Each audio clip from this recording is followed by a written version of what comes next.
Welcome to the HIV podcast. Each week we focus on a person, historical event or pop culture moment linked to HIV and explore the story of what actually happened. I'm Sarah. And I'm Jess, and between us we've been working in the field of HIV for 40 years. Our aim is to get as many people as possible HIV educated. Do you know what? Let's try to be really focused, really on it. Professional. We are professional podcasters. Have we started recording yet? We have, Sarah. There you go, ruined it already. Oh, I like the manifesting. And welcome, everyone, to the HIV podcast. Excellent. Start the year as we mean to go on. You all right? Good, thank you. How are you? Very good, yes. I don't know if you've heard, by popular demand, the public are calling for Condiment Corner to come back. Oh, now, yes, we should bring it back. Now, I know one person asking for it to come back might not seem like it's by public demand, but I'm going to class it as such. Yeah, I mean, no, it's not popular demand. One person wants Condiment Corner, but we do our best to meet all our listeners' demands. Actually, that's not true. That's out. It's an invitation, isn't it? We meet all of your needs. No, we don't. Absolutely not. And I mean, it's the time's quite good, isn't it? Because after Christmas, everyone's eating lots of condiments. Say, I have a jar of pickled onions. Is that a condiment? No, that's pickled onion, Sarah. That's a vegetable that's been pickled. I know, but why do people buy that at Christmas? Are you joking? I can smash a whole jar of pickled onions in one sitting. My mum bought me a jar of pickled onions and wrapped it this Christmas. Was it part of your hamper? My hamper from Sean that never arrived. Do you not like pickled onions? The hotter, the better. Are they hot? I buy the ones that, my mum buys them for me. Thank you, Bernice. That has little chilies. So when you pickle them, you put these tiny chilies in with them. So like pickled shallots to make them much hotter. Oh my God, they're amazing. I cannot stress enough how good they are. Do you want my jar that I've got? Should I bring it into work? What kind are they, though? I'm going to sound like an ungrateful pickled onion receiver now. But if they're like the big ones that you get in like a fish and chip shop, I don't like those. They're too sweet for me. I need it hot and spicy. They're not the massive ones. I think they're they look quite small. I shall add some spice and then bring it in for you to try. Yeah, I'll eat them all. I will have them all. I love them so much. Just onions or what? Gherkins or pickled vegetables? No, I hate gherkins. So for me, it's just pickled onions. Someone did make me some pickled, I'm not going to say it right. It's a certain type of radish, I want to say a korab, but that is not true. And that was all right. I liked that. That was nice. But my love is pickled onions. When I ate meat, I'd get a bit of wafer thin ham and wrap it around the pickled onion and eat it. Okay. I never knew this about you, but it does explain a lot. Mainly why you have an office all to yourself. Well, you have the eggs. Sarah's an egg lover. I'm not. Oh, God, I love boiled eggs. They're my favourite food. Yeah, gross, stinky. No, thank you. So it's good that we do sit in separate offices, actually, because then I can have the pickled onions, you can have the stinky eggs. And the rest of the team, they just have to suck it up. They just have to deal with it. And I think you're either a stinky food lover or not, aren't you? And we are both stinky food lovers. Trying our best to resurrect Condiment Corner. Shall we just get on with the episode? I think we should, because we failed miserably in terms of you going, pickled onions are condiment. Absolutely not. Let's move on. Let's begin. Okay, right. We are looking at a case this week where someone who is HIV positive was blackmailed about their status. Oh, you said in the last one, didn't you, the most famous person? I think it is the most famous person. So we've looked at Charlie Sheen in the past, who's experienced this, but this time we're in the UK and we're talking about Gareth Thomas. Of course, yes. And that is a massive case, isn't it? If you live outside of the UK or you're not into rugby, you might not know who Gareth Thomas is. So he is a former Welsh rugby star. I know nothing about rugby, so what I'm about to tell you means nothing to me, but here we are. So Gareth Thomas was a professional rugby union and rugby league player. Why are there two types of rugby? I don't get it. I think they have different rules as well, don't they? My dad was really into rugby. I don't know. Anyway, so professional rugby union and rugby league player representing Wales in both. He was the most capped Welsh rugby player until 2011. He is ranked 14th among international try scorers and is the third highest Welsh try scorer. In rugby union, he played full-back, wing or centre. Centre, I recognise that position from netball. And actually, they're similar, aren't they? They're both throwing a ball. Although, can I just say, in rugby, if they just threw the ball forwards, rather than backwards, the whole thing would be over a lot quicker. Do you think I think they should consider that. No, I didn't think it'd be as fun. Who thought up the game? We're all going to run this way, but we're going to throw the ball that way. Again, there's another podcast idea, Sarah, the history of rugby. Anyway, he retired from rugby in 2011. So there's your background. Okay. In December 2009, he announced he was gay. Big deal at the time. Do you remember this? Yes, I do. Yeah, because it was a big deal because you don't have people in sports like rugby and football coming out as often as they should be able to. No, he was the first openly gay professional rugby union player. Oh, the first. Yeah. But I feel he was probably one of the first professional sports people to come out. I've got no stats to back that up. I could be lying. I like how we're moving forward. We're just going to say things and assume that we think they're true. Yes. Now, in November 2018, Gareth was assaulted in Cardiff because of his sexuality. 2018, not even that long ago. That's horrendous. It was a 16-year-old that assaulted him. And the way he asked the police to deal with this was by restorative justice, which I think gives an indication of the type of person that he is. So for those that don't know, restorative justice gives people who are the victims of crime the opportunity to meet the defendant and to find out for themselves why the defendant took those actions. It's a good way to get closure for the victims. It's also a good way for defendants to understand the implications of what they've done. Didn't have to do that, but he recommended, or he asked the police if he could. I think that's very brave to choose that. Don't know if I could do that. I think I might just want to hide away from it. So moving forward, on the 14th of September 2019, Gareth announced that he was HIV positive with an undetectable status. This, sorry, butting in as always. I don't know if you remember, but just before the story broke, and perhaps we're going to talk about this, the few days beforehand, the papers started doing stories, didn't they, around big sports person unknown with like kind of shadowy figures along with the story. And yeah, it's like they try and drum up all this hysteria around who could it be, isn't it? But now I say this out loud, I'm imagining that's exactly what we're going to talk about. Well, we might just look at it slightly. It's kind of the focus of the whole episode. I'll let you carry on.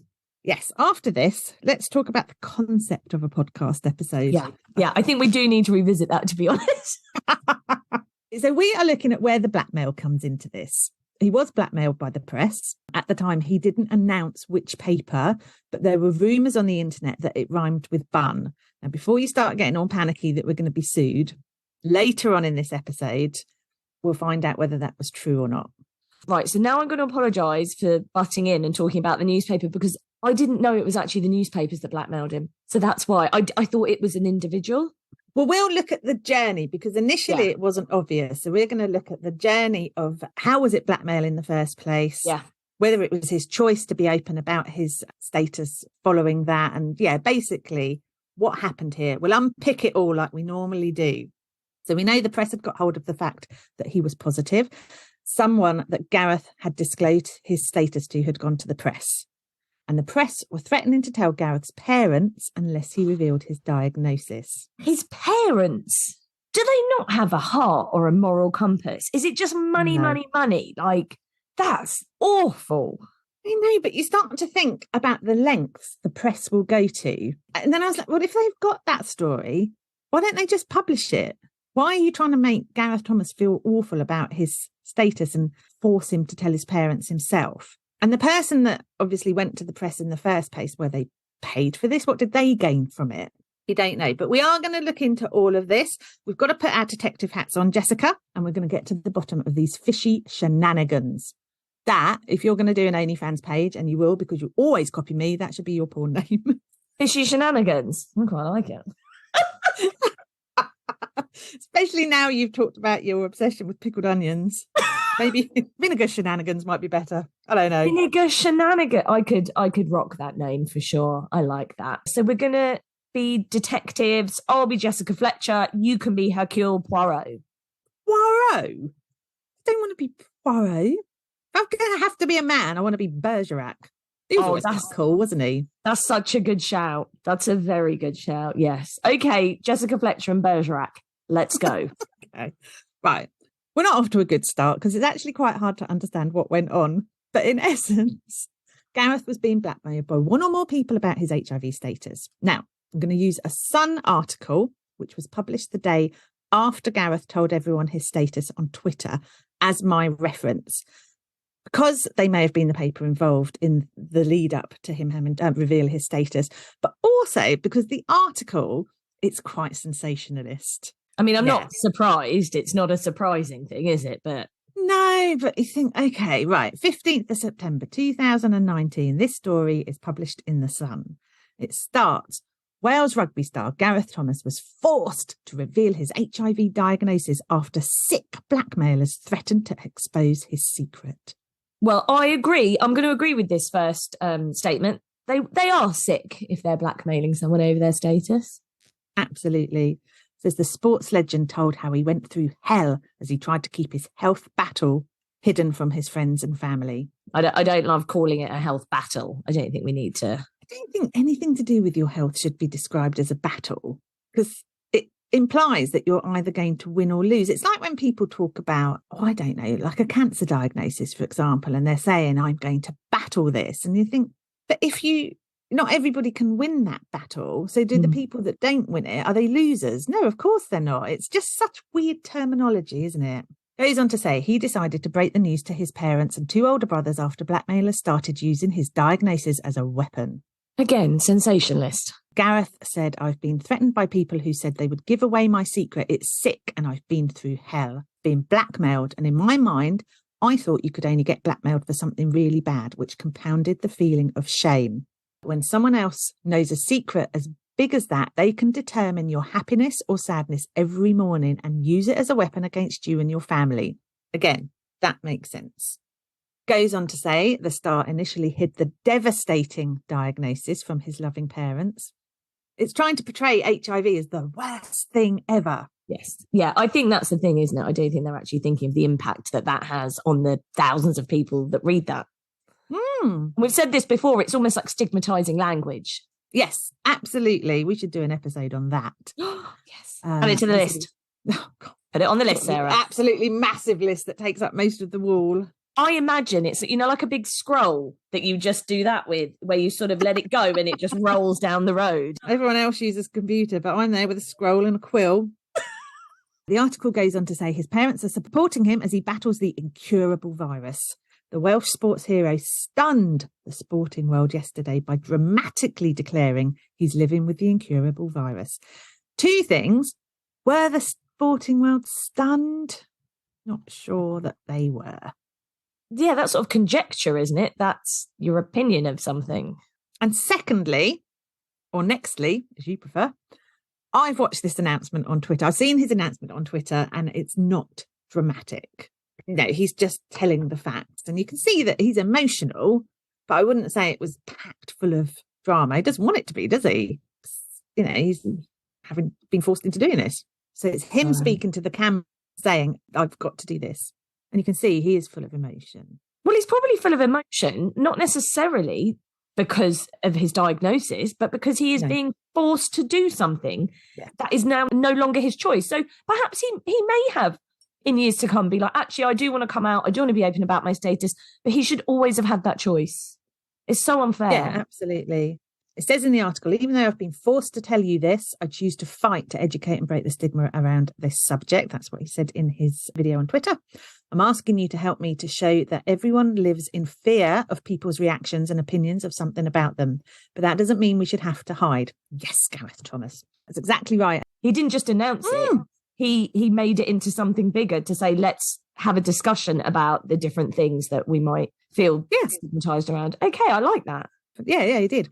So this is online, this article. And within the article, there is a box with what are the symptoms of HIV. It's like the standard text all newspapers use. Then there's a bit more kind of article text. And then there's another box. And in that box, it says every 90 minutes in the UK, a life is lost to suicide. Men are 3 times more likely to take their own life than women. And that is why The Sun has launched the You're Not Alone campaign to remind anyone facing a tough time, grappling with mental illness, or feeling like there's nowhere left to turn, that there is hope. Now, given that this is an article about how the press may have been involved in this blackmail case, which could very well have led Gareth Thomas to feel suicidal. I feel that a bit insensitive. I don't know. It feels like they're trying to shirk responsibility. Like, so say if it possibly was them, I don't know. It feels like they're trying to make up for it. You're like, what? This is confusing. It's odd. I don't know why they would have placed the campaign launch there in the middle of his article, but I didn't like it. So there you go. He's announced it on Twitter. Press have obviously followed it up. 3 days later, 18th of September, Gareth goes on the BBC and he's interviewed on BBC News. And he says it was a journalist that told his parents about his diagnosis, not him. And it put him in the position where he had no choice but to share his status. So the situation's now changed after the kind of press spotlight. He's like, hold on a sec, you guys need to know the truth here. So it's gone really from him dramatically announcing his status on Twitter, having told his parents, to him saying, a journalist told my parents that I had AIDS and therefore took away the opportunity for me to tell them myself. And I think that's where the blackmail hinges on, or what the blackmail hinges on. The press saying, we're going to knock on your parents' door if you don't out yourself. But why? To get a front page exclusive? I just can't believe that the person that would go to his house and tell his parents. I know. I mean, you have no morals if you're doing that. That's your job. You're being paid to mess up people's lives, elderly people's lives. How do they live with themselves? I just never know. Well, that's it, isn't it? And obviously, Gareth wants to disclose in his own time, if he even wants to disclose them. Again, his choice. But let's say he did want to disclose. He knows his parents. He knows how he feels he should best handle that situation. You don't know how somebody's going to react. I know. It's awful, isn't it? I mean, he tells the BBC in the interview he would absolutely not have revealed his HIV status if that journalist hadn't told his parents in that way. After that, things eventually die down. Gareth links into THT, does some amazing work for them. So we move forward to an article published in June 2020 in The Guardian. And it's an interview with Gareth about lockdown, life, and about his HIV diagnosis. And also it's focusing on a documentary he's made with the BBC called Gareth Thomas, HIV and Me. Within the article, Gareth talks about exactly how his mum and dad found out about his diagnosis.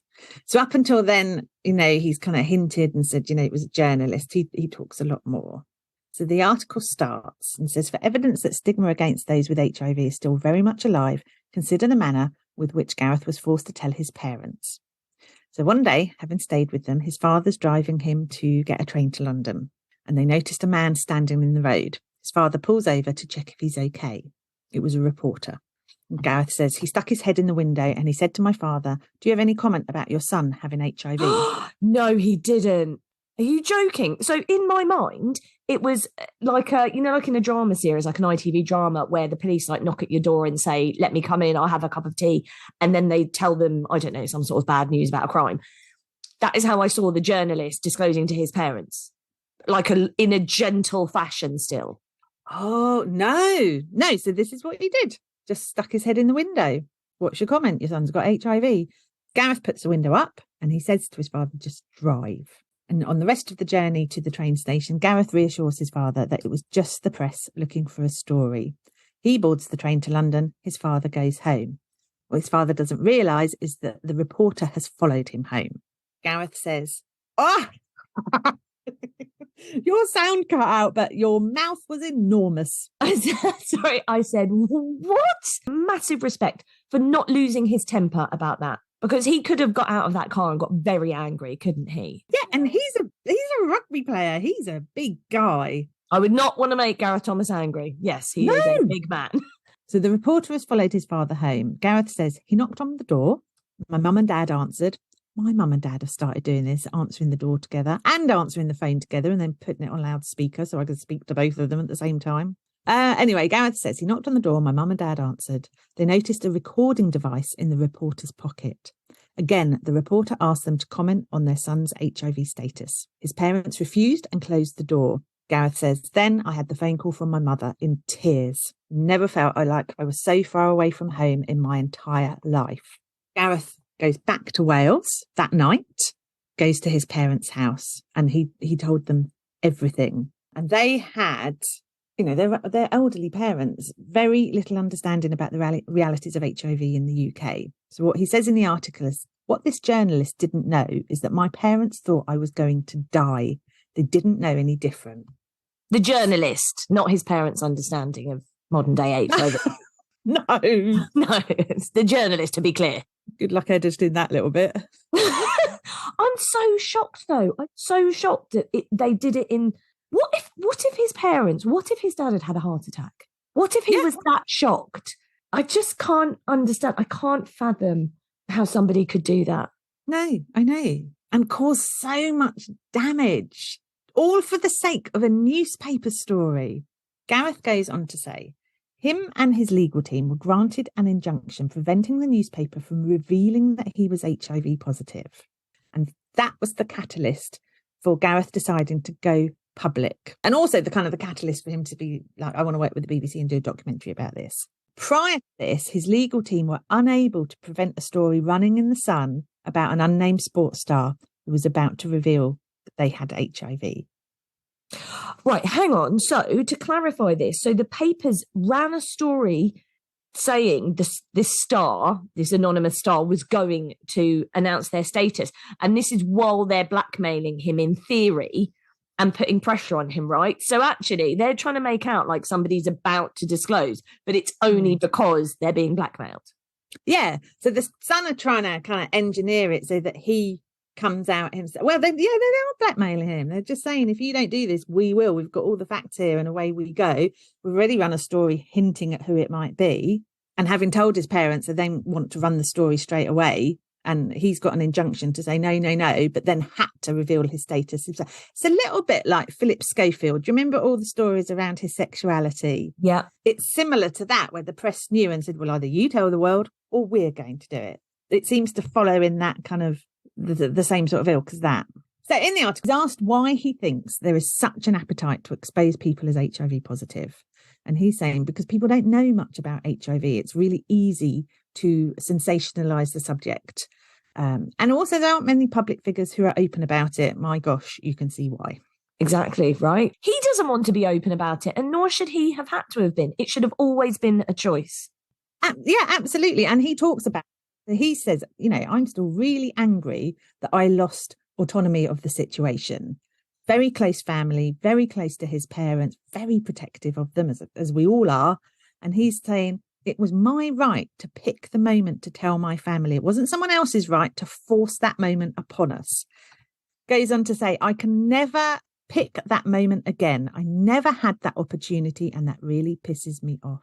It's affected his family life and his life forever. Having choice removed, whatever that is huge, especially to do with this. It's just so shocking, isn't it, that a journalist can pick that opportunity for you and have the nerve to then go ahead and do it.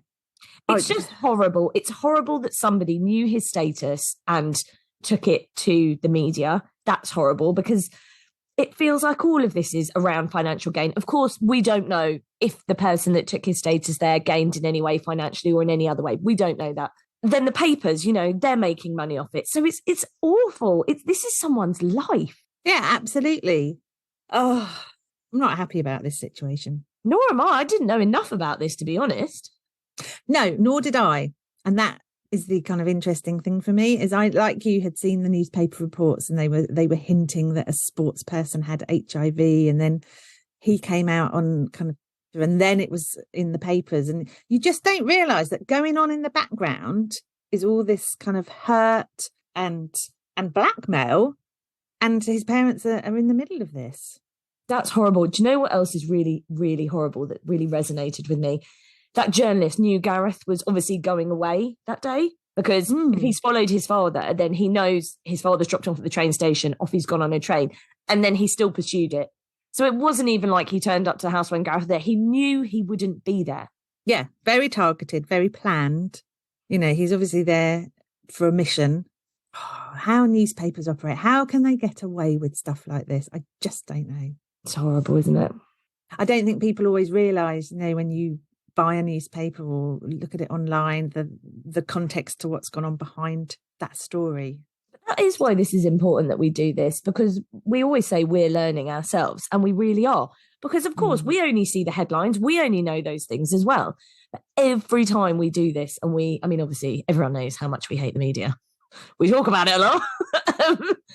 I wonder why we never get featured in any media about the podcast, Sarah. A really good point. Any national press want to do a feature on us? Please be our guest. Maybe change our minds about we think the media is run. We're never going to be covered again. Yeah, no, definitely not. I don't even know where I was going at the start of that sentence. I don't know what I was saying. What was I saying? I don't know. I've got no idea. And now I don't know. Well, let's move on. He got really caught up in hating the media and then have just trailed off and have no idea what I'm talking about now. So let's move on. Oh my gosh, when the presenters of the podcast start to lose interest in what they're saying, I just don't see how we can expect our listeners to carry on listening and engaging. No. So it's not losing interest because I'm involved in this. This is like, but I feel that the butterfly brain effect is just off we go on a tangent. And then I'm like, where did that sentence begin? Let's blame it on our age. Yes. It's what happens to women as they get older. Yes, it is, Sarah. And it's Monday. No, it's not. Oh my God, it's Wednesday. No, it's Wednesday. So what's happened? It's because we used to record on a Monday. Right. Back to Gareth. Yeah. So by now, I'm sure Gareth appreciates our outrage at what's happened to him. Now, in terms of who told the press, that's impossible to work out. You would never be able to kind of determine that. There's a case that has been submitted to the High Court against Gareth Thomas by an ex-partner, claiming that Gareth concealed his HIC. Oh, great. HIC. Yeah, that's what we work in. But Gareth concealed his HIV status from him. Their relationship started in 2013. Now, I am not saying for 1 second that this person went to the press or blackmailed Gareth prior to the High Court. Is this similar to Charlie Sheen's situation, where once his status was revealed, people came forward who'd had unprotected sex with him? So why was he, sorry, I'll try and get my sentence out. What's his beef is basically what I'm trying to say in a nutshell, only because if Gareth's aware of his status, if Gareth's undetectable, if Gareth's taking steps or Gareth's using a condom, then as we know, he doesn't have to disclose. So what's the grounds of the case, or do we not really know? So this ex-partner is saying that Gareth lied about his HIV status. That's what it hinges on. But as with all cases, there's a lot more to this. And as far as I know, it's not been heard in court yet. But the ex-partner is claiming at least £150,000 in damages, although they say it could be significantly higher, for serious physical and psychological injury and the resultant loss of life expectancy of approximately 6 to 8 years. And to say that you have a loss of life expectancy of 6 to 8 years, where on earth has that come from? Yeah, how could you know that? I would say that is almost impossible to determine. People living with HIV have a normal life expectancy. So is he saying, well, I've got HIV and I definitely got it from Gareth Thomas and therefore my life expectancy is shortened? That doesn't make any sense at all. So again, that's all coming up in the future, but it goes back to the crime and HIV, doesn't it, of determining whether that is actually the case. Did he transmit HIV to him? And then looking at the life expectancy, was he diagnosed so late it's had an impact on his health? It's all come out in the press, and then people are going, oh, hold on a moment, hold on, yeah, I slept with him. I think I need to go to court about this. So the case is ongoing, as you said, it hasn't been heard yet? No, I don't think it has. I mean, I put this together before Christmas, so unless it's been heard very recently, no. Okay, well, I suppose we'll keep one eye out to see what happens with that. Do you know what? It's not surprising, is it, that so few people in the public eye are open about their status. You've got the press to contend with, former partners, allegations, potential court cases. I mean, it's just a lot, isn't it? It's the hugest can of worms, isn't it?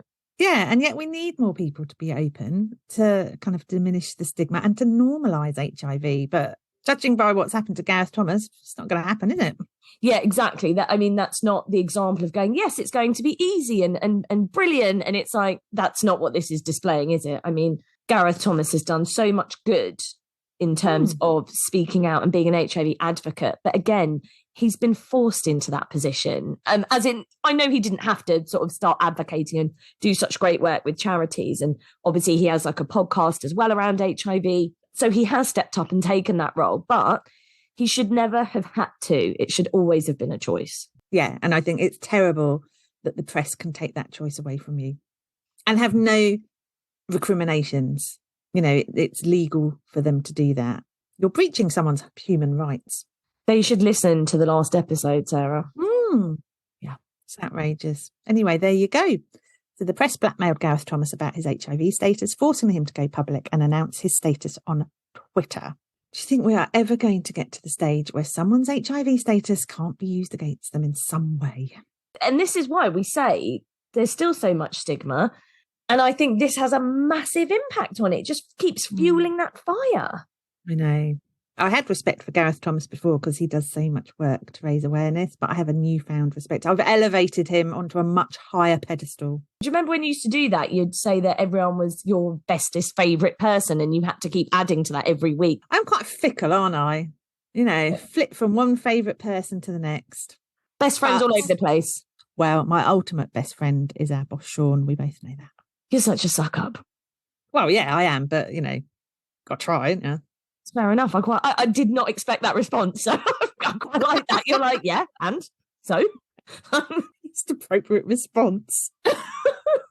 Oh, goodness. Do you know what? Actually, normally you're the one that needs to do something nice for yourself after an episode. I feel like that was a lot. I'm so shocked and quite angry. I'm going to go and do something nice for myself now. I'm going to go and have a packet of crisps. Oh, and a trillion pickled onions. I started putting them in sandwiches over Christmas. Dirty. Dirty wrong. Oh, dear. Okay, well, on that note, hang on. What are we doing next week? Because obviously we're series. This was episode 2. Where are we going next week? Well, my dirty little pickled onion gobbler. That sounds like it's quite sexual for some reason, doesn't it? It really does. So next week we are heading over to America. We're going to look at someone whose family member blackmailed him. A family member? Yeah, a family member. So yes, that's what we're going to do. Yeah, so that's going to take us to episode 3, isn't it? Also, this is not that interesting, but I mean, half of what I say on this podcast really isn't. So I'm just going to plough ahead. You know my massive bottle? I don't know if you heard in the last episode, I started telling you it was 2 gallons. It's not 2 gallons of water. Listen, brag, 2 gallons of water. It's 2 litres, everyone. 2 litres. Is that what you said? It was 2 gallons of water? Yes, and we were both just like, yeah. I don't believe it is water. It was a yellow colour, and I now know what that is. It's pickled onion juice. Oh, do you know what? I'm happy to drink pickled onion juice. Oh, just stop it. Go off and do your own pickled onion podcast. I bet there's like a market for that. I bet somewhere someone has a fetish about that. There you go. Yeah, pickled onion lovers, unite. Thanks for listening to the HIV podcast. If you enjoyed our podcast, please like, rate and subscribe wherever you listen to your podcasts. You can now also follow us on Instagram and TikTok at the HIV podcast for behind the scenes insights and videos.